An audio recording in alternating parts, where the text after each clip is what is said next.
So it's Monday, June 21st of 2021, about 5:55 in the morning. I'm here at the Baldwin Gulch trailhead, just off the south side of Chaffee County Road 162, about 9,400 feet in elevation. I'm going to attempt to make my way up Mount Antero this morning. From this point, it's a fairly lengthy and winding Class 1 walk up a dirt road all the way up to about 13,800 feet, and then after that, Class 2, fairly short Class 2 trail finish the rest of the way to the top. Should be a fairly decent day weather-wise today, so we'll see how it goes and see you at the top, hopefully.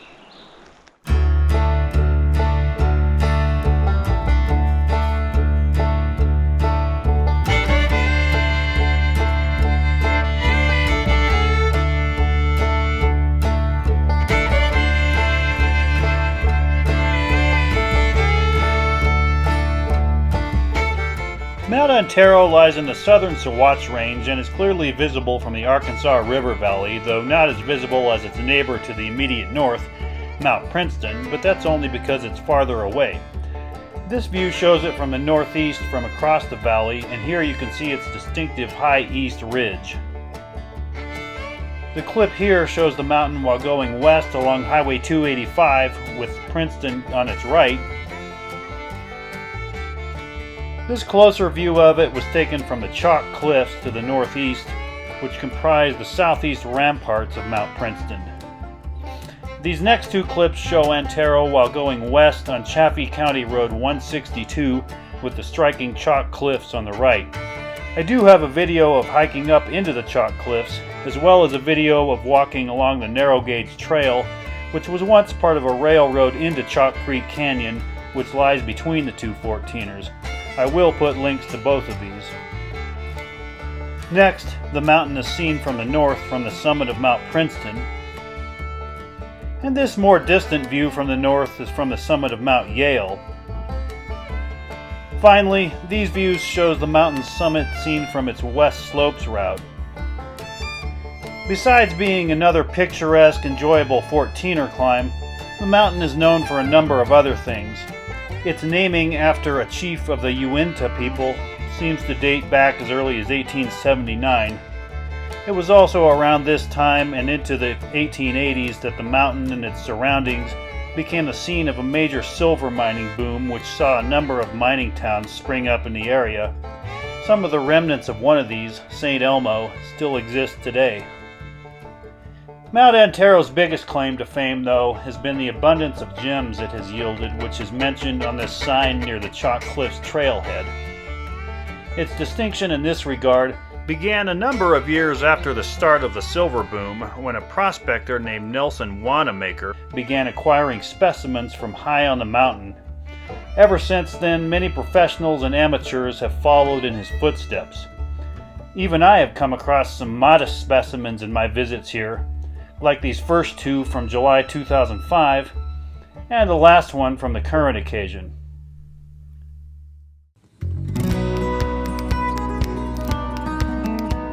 This was actually my third time on this route up the mountain.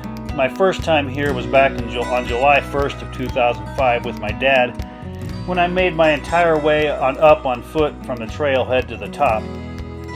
Then on July 24th of 2009, a group of us went all the way to the end of the road in a Jeep and a rock crawler, and then a few of us climbed to the top from there.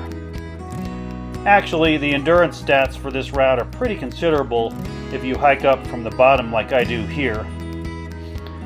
This can be alleviated by driving a suitable vehicle at least part of the way up the road. There are various places to park along the way, and I am listing the stats from 10,850 feet just as an example. So anyway, enjoy the footage.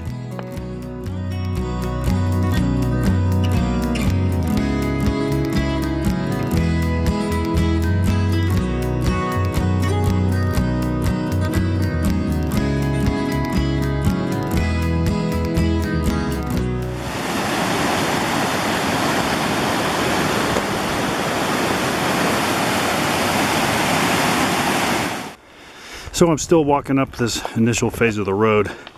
just after that initial water crossing. You can see some aspen in this area.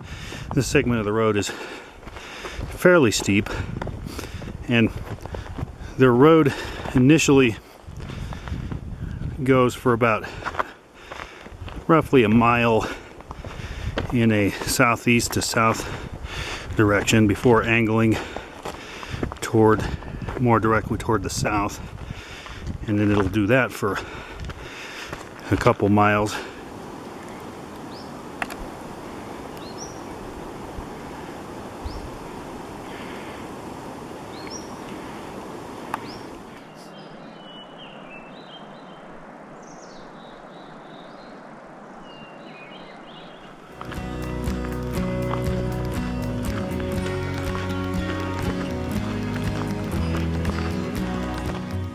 So I'm about a mile in now, still going in this southeast-south direction along Road 277.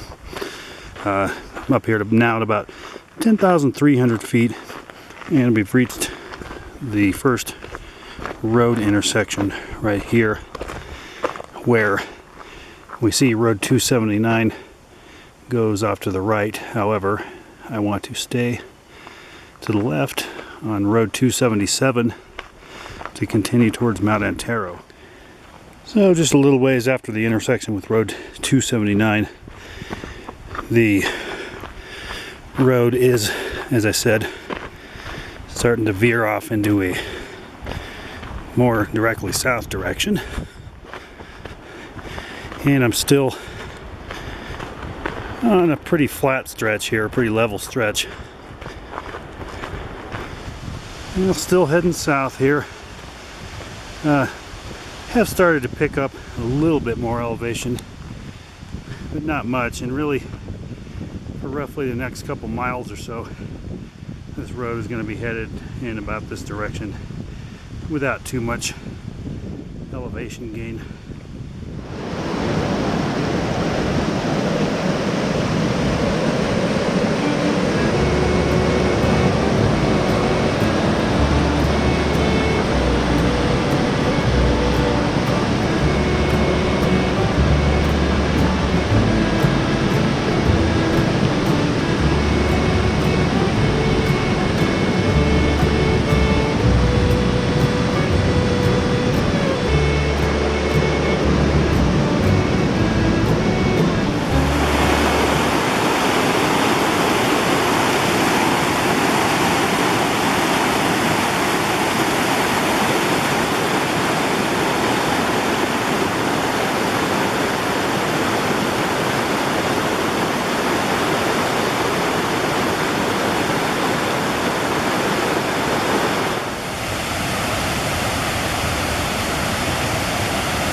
Up here now about 10.5, 10.6 or so, and we are on a stretch of gaining a little bit more elevation on the southward segment. Now up here the view is starting to open up a little bit, as you can see.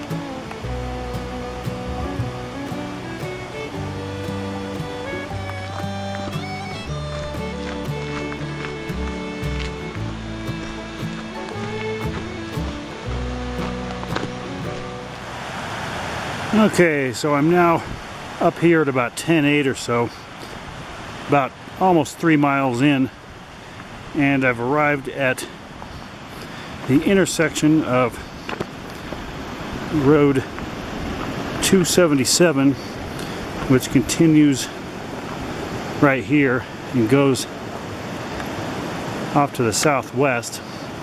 However, in order to continue up towards Mount Antero, I want to take a left here onto Road 278 and angle toward the southeast However, first I'm going to have to cross Baldwin Creek here, and I'm going to go ahead and take my shoes and socks off and go across this. I'm just going to see if this water is as cold as I remember it being the first time I had to walk across it many years ago, the first time I did this mountain. See how it goes.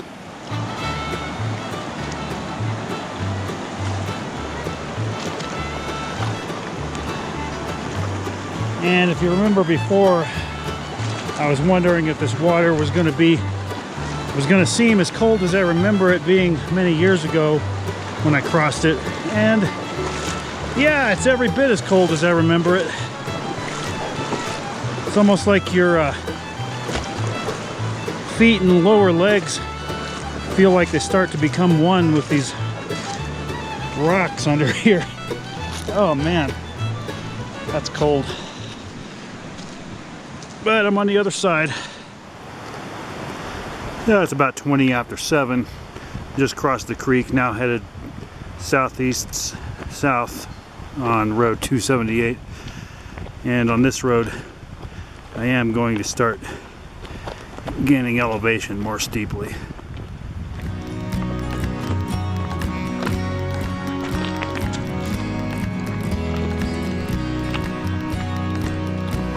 Now I'm up here, probably closing in on about 11,000 now, and this stretch of road, in addition to being steeper, is, as you can see, a heck of a lot rockier.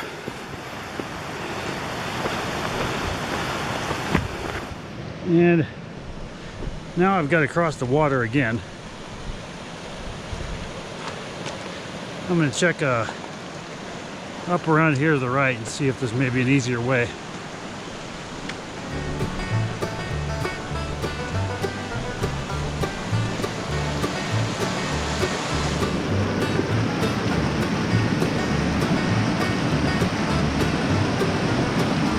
Careful.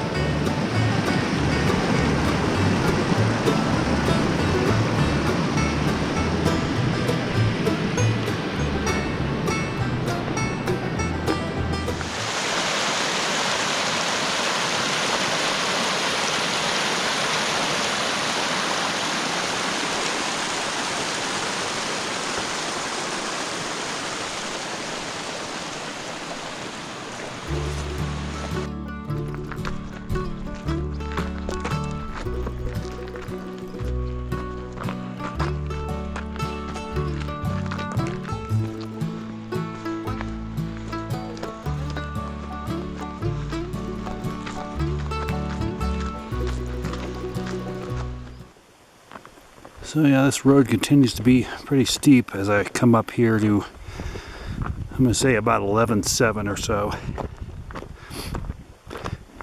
And the view continues to open up, and you can see we're coming to a much rockier part here. And up here to the left, I'll see some of the Mount Antero, today's destination.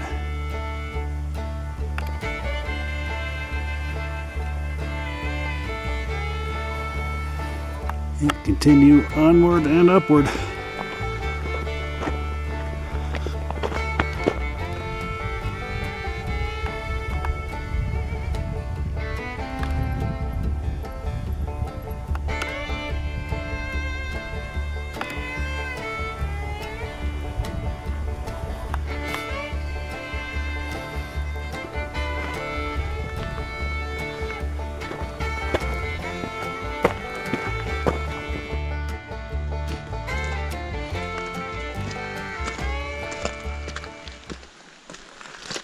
Oh, look what we have here now. Some sunshine.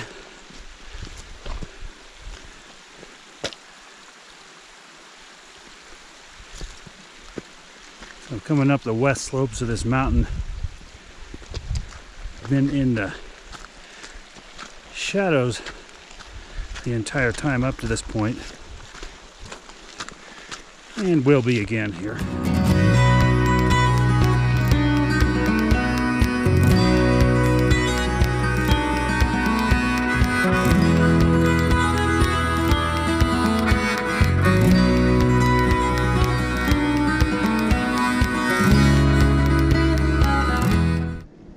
Now I'm up here around 12,000 feet. I did pass tree line just back there, and at this point this road is going to stop going in just a strictly south-southeast direction and begin to do these switchbacks up this hillside, and the switchbacks are going to be directed in an overall eastward direction as we continue up here.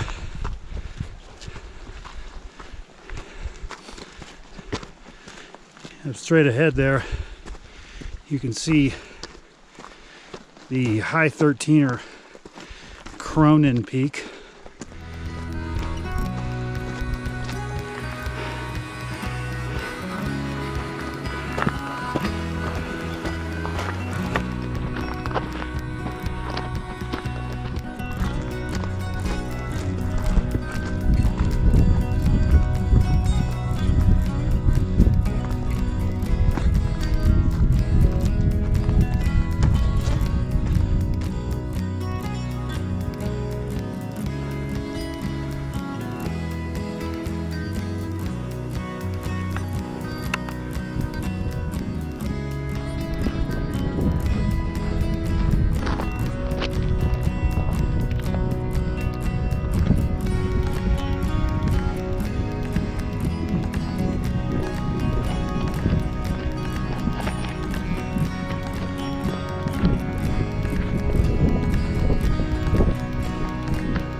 I'm up here now at maybe roughly 12.7 or so. Still zigzagging my way eastward up these switchbacks, and see, we are getting a few patches of snow up here at this point.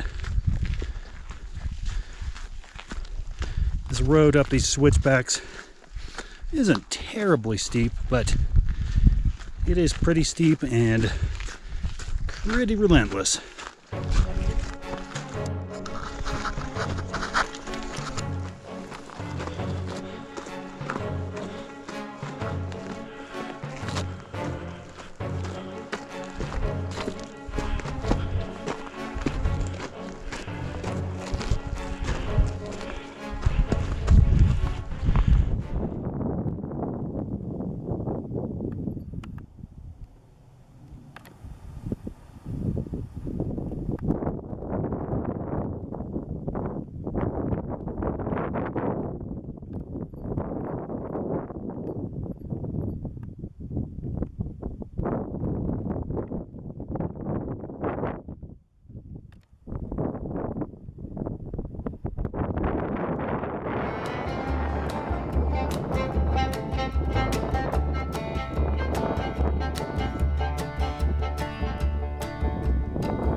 Well, up here now, getting close to about 13,000.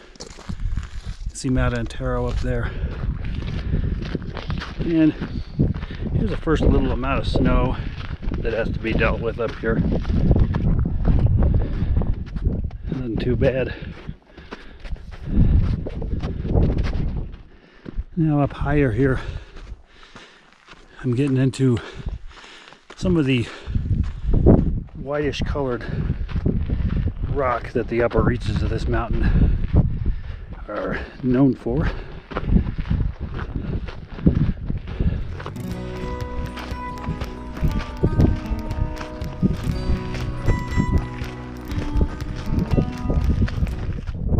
So just a little ways back there, I reached the end of the eastward directed switchbacks, and I am now at about 13,000 feet and am on a pretty long segment that is going southward. And as I come up here, there's a smaller trail that branches off the road. It goes up here to the left more steeply and ruggedly, and it's just basically a shortcut and meets back up with the road a little ways up there. But I think I'm just going to keep using the road. Looking at the map, it doesn't look like too much of a shortcut. So. And up here, a little over 13,000, as I said, the wind has started to pick up. Not really too bad yet, but it's increasing.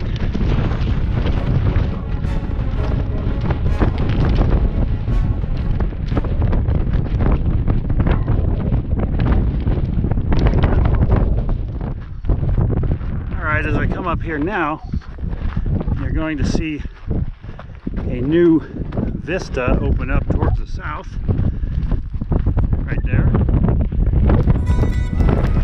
And we can see the 14ers, neighboring 14ers, Mount Shimano on the left, and Terrier Waltz Peak on the right.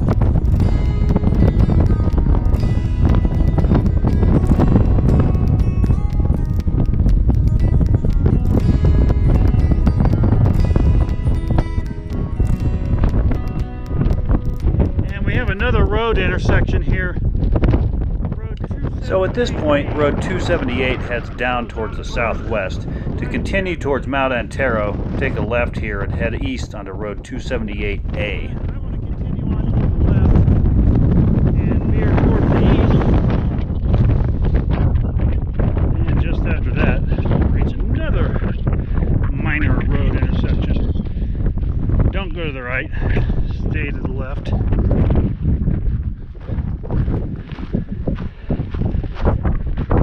Probably about maybe 13.2 at this point, still heading roughly east up Road 278A.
So I'm continuing up the final phases of the road here, up towards where it ends at 13,800 feet.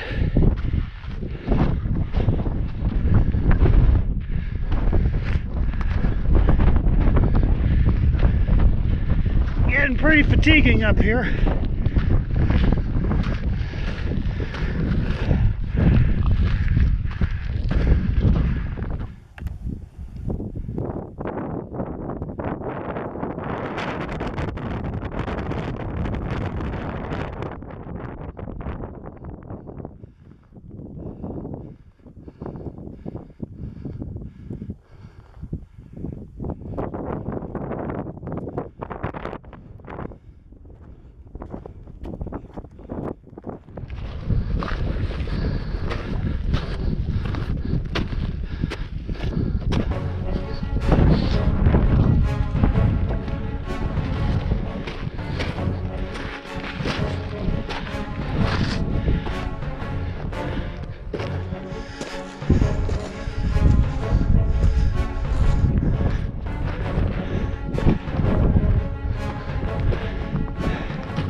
Damn.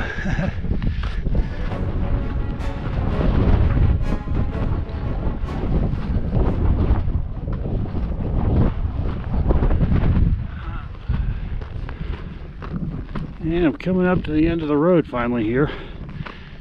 And the final stretch to the top is now coming into view.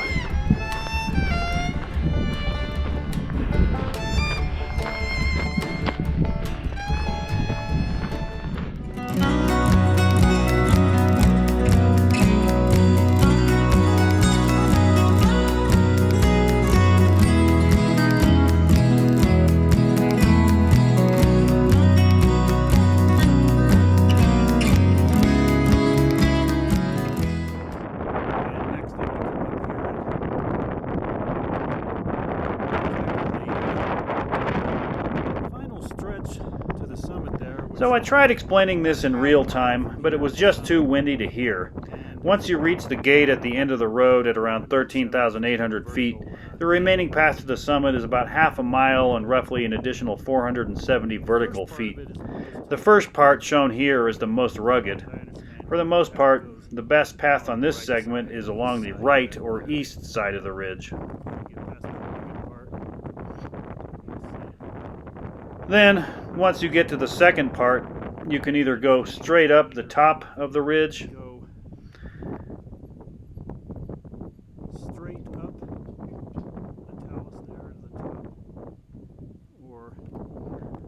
or you can go along a more gradual path around to the right, which subsequently turns more steeply to the top near the end. On this occasion, I chose the first option in order to avoid that upper snowbank on the right. Just to avoid that snowbank you see there. Anyway, we get started. Alright, so coming up here toward the final stretch up to the summit of Mount Antero, and it is no longer a road, which it has been up to this point, but this last half mile or so is a trail up to the top. A pretty sizable snowbank left right here, but overall it doesn't look like there's all that much snow left on this final stretch of the ridge. You do have to negotiate some mud right here at the foot of this snowbank. Be careful.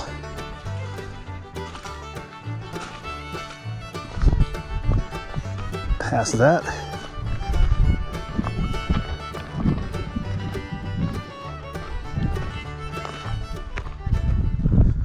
The vista off to the west there. And there's really an amazing vista off to the east there, those clouds down low.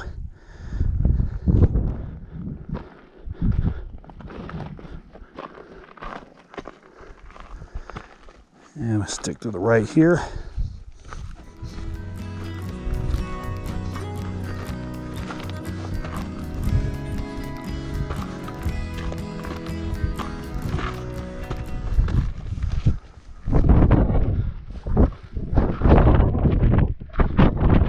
Briefly on the left.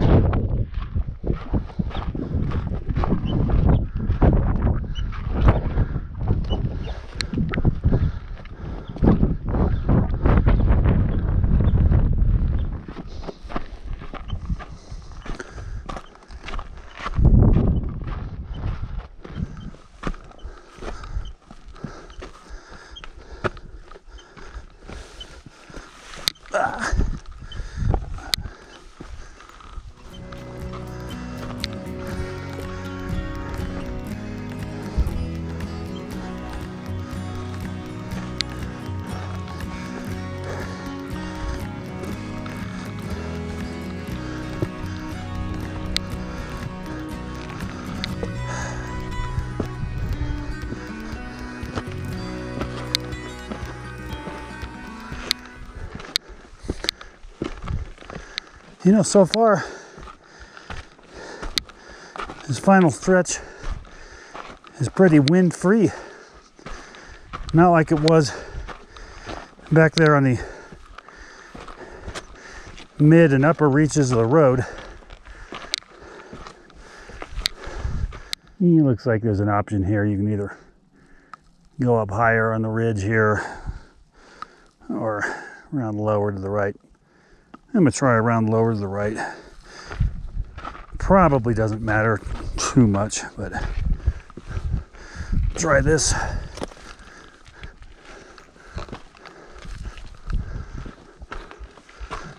It worked out pretty well.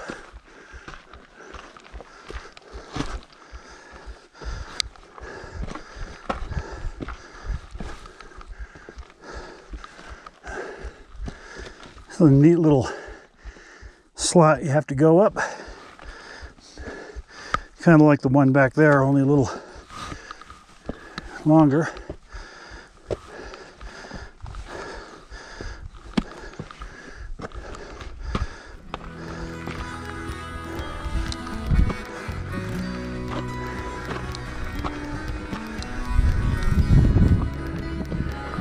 Yeah, we're under the ridge crest again.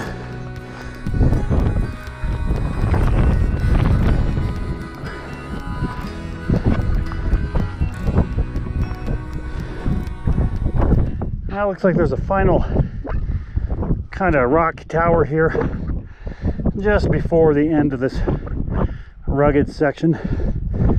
I'm thinking that probably the right side looks more promising.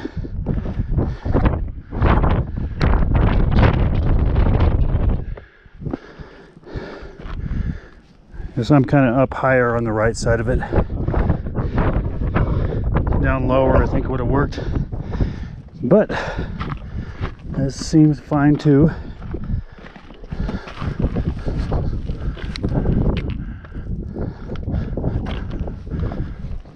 I'm going to avoid this snow if I can.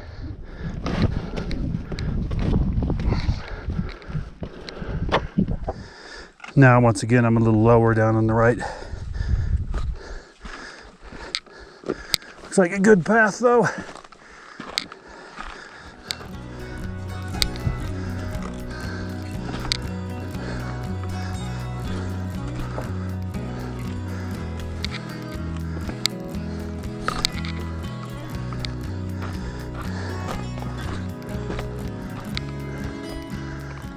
So, gotten to the end of that more rugged initial section of the ridge. Now it's time to tackle this final and steeper final section of the last stretch. It's like initially you got to head down through a little bit of snow and then back up there.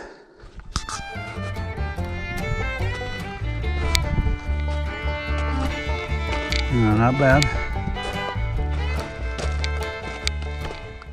Yeah, time for some talus and boulder hopping.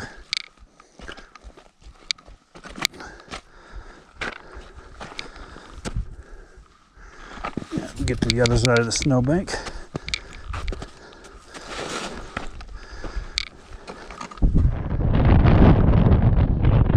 Here we go.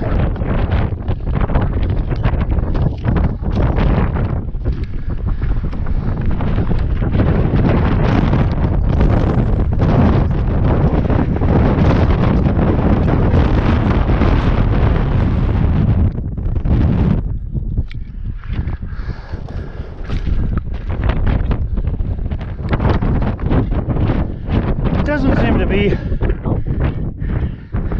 a very exact path here. I'm just trying to find the easiest way sort of up the middle of this. Like I said before, I'm going to try to avoid that way to the right due to that snowbank and just stick with the dry rocks here.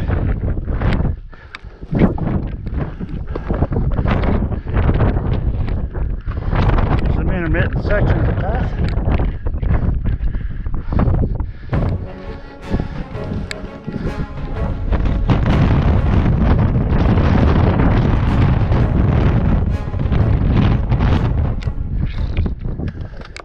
I'm probably closing in on 14,000 feet now.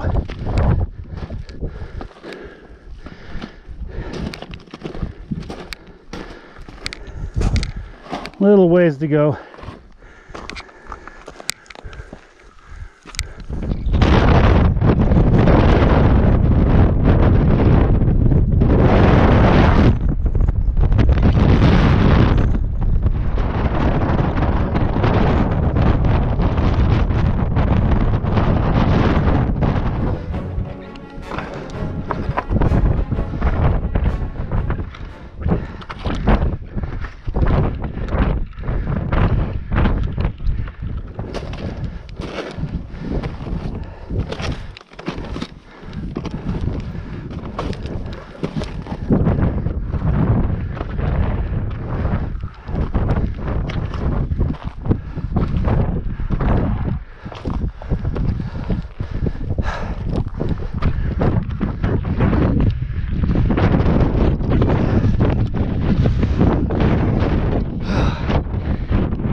Well, here I am at the top of Mount Antero.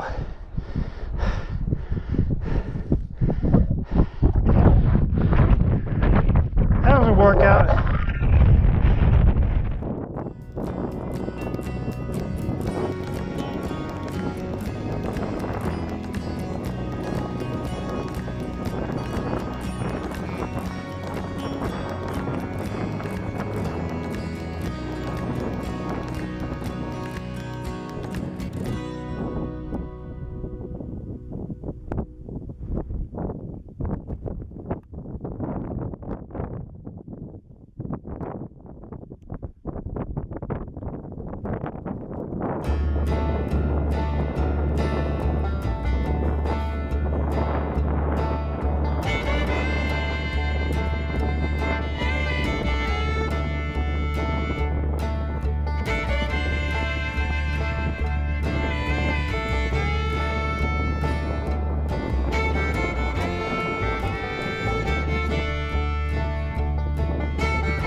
About time to head back down now. Off this thing.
So I'm back at the Baldwin Gulch trailhead. It's about 2:40 p.m. So it took me 8 hours and 40 minutes to get all the way up to Mount Antero to the top and back down, which, as always, of course, includes the various fumblings of video and picture documentation, but which seemed more considerable today than usual for some reason. I don't know. At any rate, it did seem like quite a while on this mountain. One thing about it is I think that maybe the single biggest aspect of the challenge that this particular mountain poses is the total distance you have to go, which I suppose is no surprise since it's like the whole, almost the entire route is on a winding road. So yeah, anyway, see you on the next mountain.